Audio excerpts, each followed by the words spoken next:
Hey, I'm meteorologist Doug Myers with the latest forecast for the week ahead. We have a lot going on this week, and most of it is just in the form of wind, but there will be some winter weather as well. Yesterday was a beautiful day, upper 50s and low 60s. We are halfway through the month of March, and so far it has been on the mild side with an average high of 63. A little bit cooler than last year, but certainly warmer than where we should be for this time of year. And factor in the lows also above average as well, with our coldest temperature being 21 and our warmest being 80, and we'll be awfully close to that as we head into today and tomorrow. We had 0.92 inches of precipitation, 0.13 inches below average, and 1.2 of that in the form of snow, all that occurring in one day. So it has been generally dry this month, but we are still just slightly below average for precipitation. Meanwhile, it is St. Patrick's Day today, and we are looking at temperatures starting out in the 40s with sunny skies, south wind gusting near 25 miles per hour, and maybe a few more clouds by this afternoon, but temperatures in the 70s and a southwest wind that could be pushing 35 miles per hour. Temperatures may even be in the low 80s in our western communities, so it is going to be a very warm day ahead, certainly much warmer than the weekend. Meanwhile, here's a look at these winds for the work week.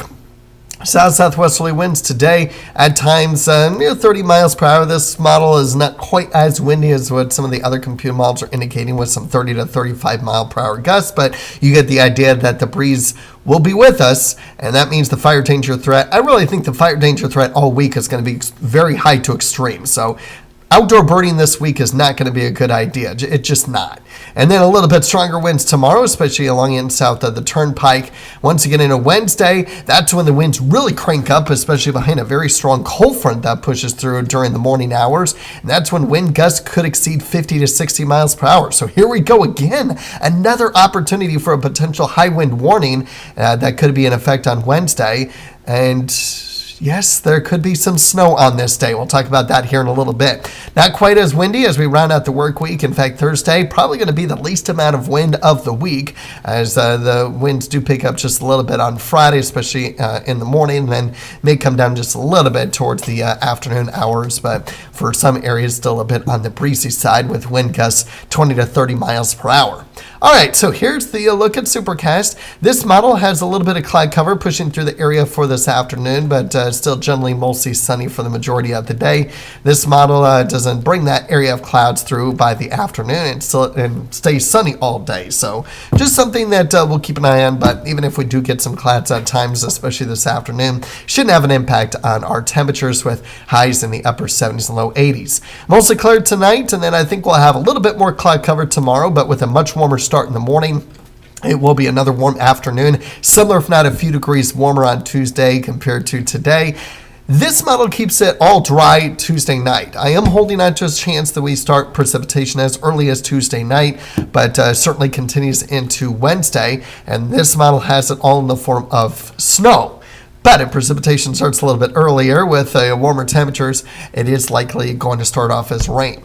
And it's warmer at the layer about a mile above the surface. Temperatures throughout this entire day, while it will be chilly all day and likely falling through the day, should remain above the freezing mark at the surface. So that will limit snowfall accumulation versus if we had temperatures below freezing. But again, as I mentioned, temperatures about a mile above the surface will be below freezing. So that's why we're getting snow.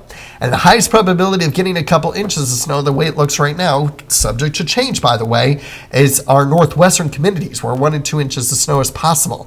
And with blizzard-like conditions, this will likely be upgraded to a blizzard warning.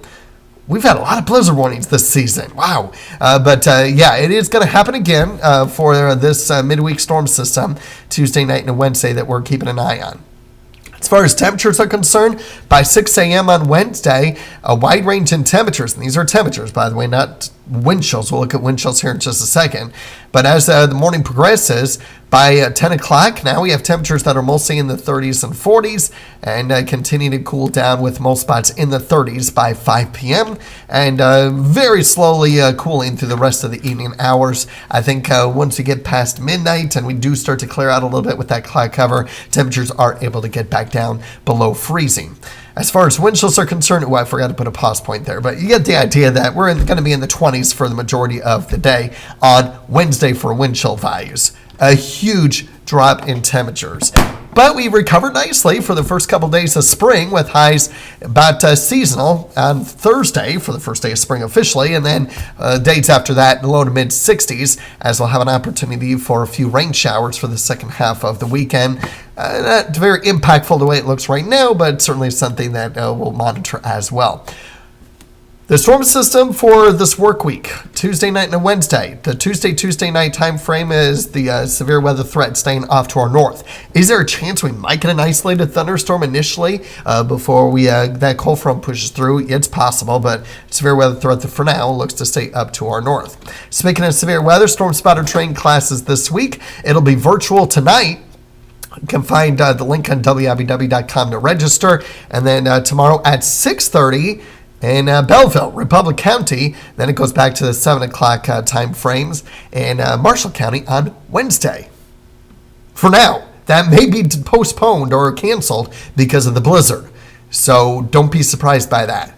And then taking a look at the extended outlooks, we have equal chances of below and above normal in that 6 to 10 day outlook, but warm and dry in that 8 to 14 day outlook. So we'll definitely be focusing on Wednesday this week on our most hazardous day of the week, but be aware that the fire danger threat will exist every day this week.